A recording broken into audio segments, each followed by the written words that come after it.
Picture the boardroom.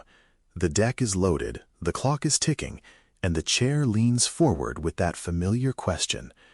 So, are we secure? The slide behind you is full of colors, domains, and scores that look reassuring from a distance, but you know none of it adds up to a clean yes. In a world of shifting software supply chains, cloud entanglements, and third-party dependencies, secure is no longer a destination, it is a moving weather system. This narration is drawn from the Wednesday headline feature in Bare Metal Cyber magazine, developed by Bare Metal Cyber, and it is about changing that conversation so it finally matches the world you actually operate in. The basic problem is not that your program is weak or that your team is unaware of the risks. The problem is the story the organization expects you to tell. Boards, regulators, and business leaders are wired to look for finish lines. They ask when things will be done, when the risk will be under control, when you will get to green. Over the next few years, that expectation becomes less and less compatible with how technology really behaves. The more digital the business becomes, the more any honest security story has to admit that there is no stable end state. That is not failure. That is physics. If you sit in a leadership role long enough, you feel the gravitational pull of secure enough. It shows up in budget cycles, where funding is pitched as the last big push to close the remaining gaps. It shows up in hallway questions, when someone asks how close you are to the target state. It shows up in your own internal language, when you talk about hardening environments and closing work streams as if they will stay closed. None of this is malicious. It is how human beings try to simplify complexity so they can move on to the next problem. The mirage is reinforced by the way organizations frame accountability. Regulators and auditors often push toward binary answers, compliant or non-compliant, gap open or gap closed. Insurers ask for checkboxes. Internal assurance functions like clean statements and clear dates. In response, security teams smooth out the rough edges of reality. You promise to close a control gap by a quarter end. You talk about achieving a target maturity level. You present heat maps that imply a stable landscape. Over time, those simplifications harden into promises that nobody could actually keep in a dynamic environment. Living inside that secure enough mirage has real costs. It pushes you toward cosmetic wins that photograph well in a board pack, but barely move the organization's ability to withstand a serious incident. It quietly discourages people from speaking honestly about residual risk, because every admission of uncertainty sounds like an admission of failure.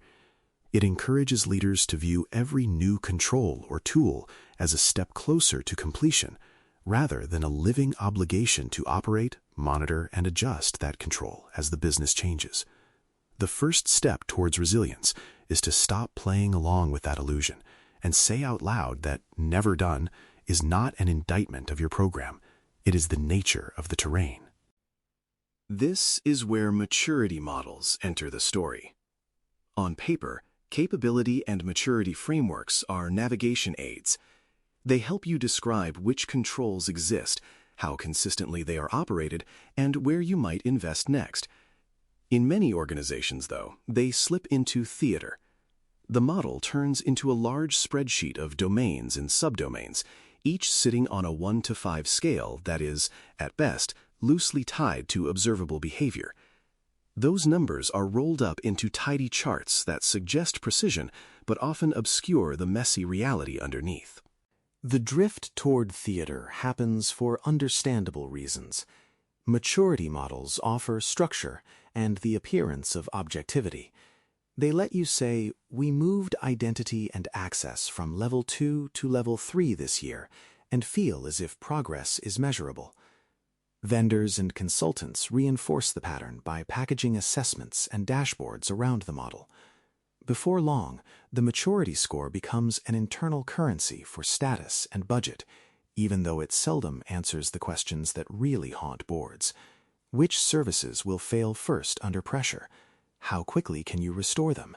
And what ugly trade-offs will you face in the middle of a serious incident? The danger is not that maturity models are worthless, it is that they become self-referential. You end up optimizing for better scores, not better survivability. You congratulate yourself on a green domain, even though the one team that actually runs the critical control in that domain is understaffed and one resignation away from crisis. You show overall improvement, while the business quietly adds new dependencies that increase blast radius and recovery complexity. The model, which was meant to be a map, starts pretending to be the territory. When that happens, it is time to demote it. Once you accept that secure is never finished, survivability becomes a more honest target. Survivability asks a different set of questions. When something important goes wrong, how does the organization bend? Which services degrade, and in what order? How quickly can you restore the functions that really matter to customers, regulators, and partners? This frame does not give up on prevention. It places prevention in the context of what happens when prevention fails, because at some point, it always does. The encouraging part is that survivability can be described in concrete terms at the level where boards operate. Instead of one synthetic CISO risk score, you look at demonstrated time to degrade a critical service under specific types of failure, and demonstrated time to recover to a minimally acceptable state. You consider how long sensitive data might remain exposed or unreliable in a way that would break trust. You examine where your dependencies are concentrated. How many essential services hinge on a single identity platform, a single cloud region, or a single team? These are the kinds of measures that directors can debate intelligently, because they live in the same space as other resilience topics, like physical outages or supply chain disruption. Reorienting around survivability also changes your prioritization logic. Some projects that look modest on a maturity roadmap can have enormous impact on how the organization performs under stress. Shortening decision paths in an incident, simplifying a tangled dependency chain, or standing up clear degraded modes for a critical customer-facing function might not shift a level score, but they radically reduce the chance of catastrophic disruption. Conversely, some large technology deployments may produce impressive dashboard changes while leaving recovery behavior almost untouched. When survivability is your North Star, the question, "Does this move our level?" is replaced by, "Does this make our worst realistic day meaningfully better?" To aim at survivability, you need different data. Most organizations are very good at tracking what exists: policies, controls, assets, suppliers, and plans. Fewer track how those elements behave when the pressure is on. Measuring resilience means focusing on dynamic performance, not static presence. You stop asking only, "Do we have this control?" and start asking, "What happened the last time this control was stressed or bypassed?" Incidents are the first place to look for those answers. Every meaningful event reveals something about survivability. How long did it take to recognize that something was wrong? How quickly did the right people assemble? Where did handoffs stall? Which dependencies surprised everyone? How long were you operating in a degraded state, and what did that feel like for customers or internal users? Traditional post-incident reviews often focus on technical root cause and a list of remediation tasks. A resilience lens adds another layer of questions about time to degrade, time to recover, and the quality of communication under stress. Exercises and experiments give you the other half of the picture. Tabletop scenarios, simulation drills, and carefully scoped chaos tests allow you to watch the organization practice failure in safer conditions. Instead of just confirming that a plan exists, you see whether people can execute it when information is incomplete and clocks are ticking. You notice where manual workarounds are brittle, where one key person dominates decision-making, or where tools slow responders down. Over time, you can turn those observations into repeatable measures. How long it takes to make a meaningful decision. How many critical services have tested degraded modes. How often rehearsals touch services that actually matter. None of this will help if the board conversation stays stuck in the old script. Teaching directors to live with permanent incompleteness is as important as changing your metrics. That starts with reframing the core questions. Instead of walking into each meeting braced for, "Are we secure?" you propose a small, consistent set of survivability questions you work through together. Which critical services are currently most exposed to disruption? How well can you realistically recover them? And what losses are you consciously accepting in exchange for speed, innovation, or cost savings? To support that kind of dialogue, you have to be intentional about what you show. One giant cyber index may feel efficient, but it hides the trade-offs that actually matter.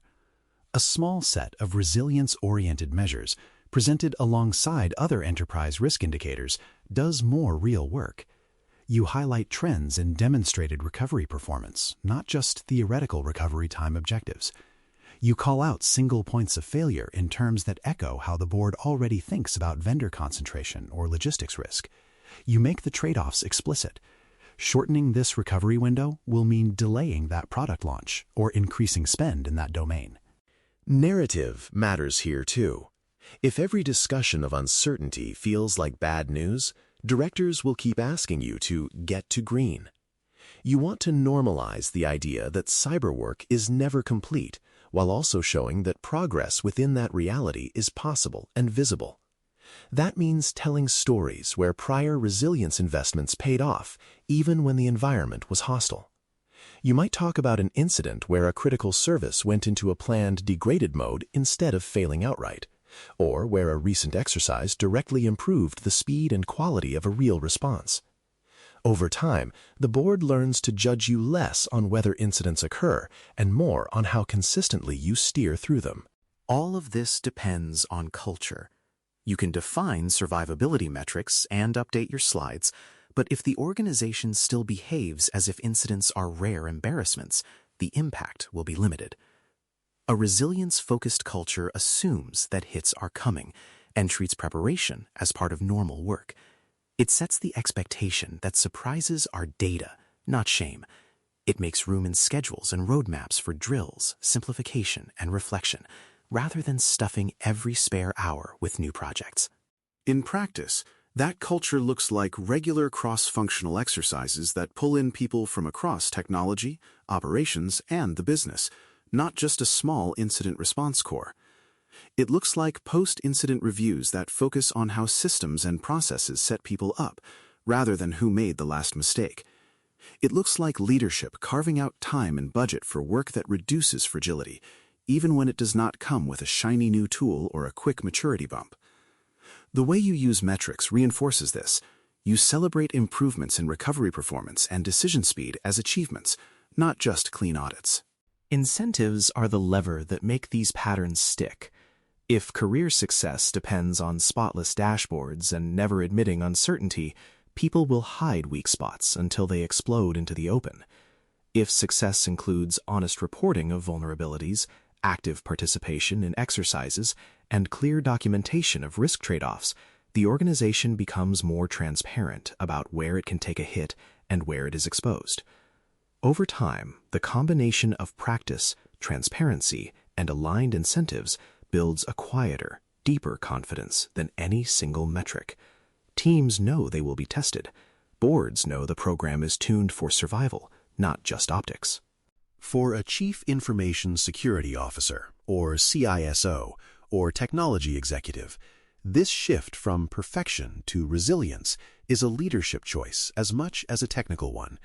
It means giving up the comfort of promising that things will someday be done and replacing it with a more mature promise that you will continually improve the organization's ability to withstand and recover from real-world events, and that you will be honest about where it still falls short. It means inviting your peers and your board into a more grown-up risk conversation where incompleteness is expected, where trade-offs are explicit, and where preparation for impact is as valued as prevention. A simple way to start is with one question. Ask your leadership team, and then your directors, to walk through what they honestly believe would happen if your two most critical services took a serious hit in the next quarter. How quickly would you know? Who would be in the room? What would customers experience? How long would it take to get back to an acceptable state? The gaps, disagreements, and surprises in that discussion are not a failure. They are your roadmap. When you move the story from "Are we secure?" to "How well can we survive the hits we know are coming?" you do not lower the bar. You move it to where the real game is played. That is where resilience lives, and that is where leaders can actually lead. Thanks for listening. For more audio courses, daily newsletters, and more, please visit baremetalcyber.com.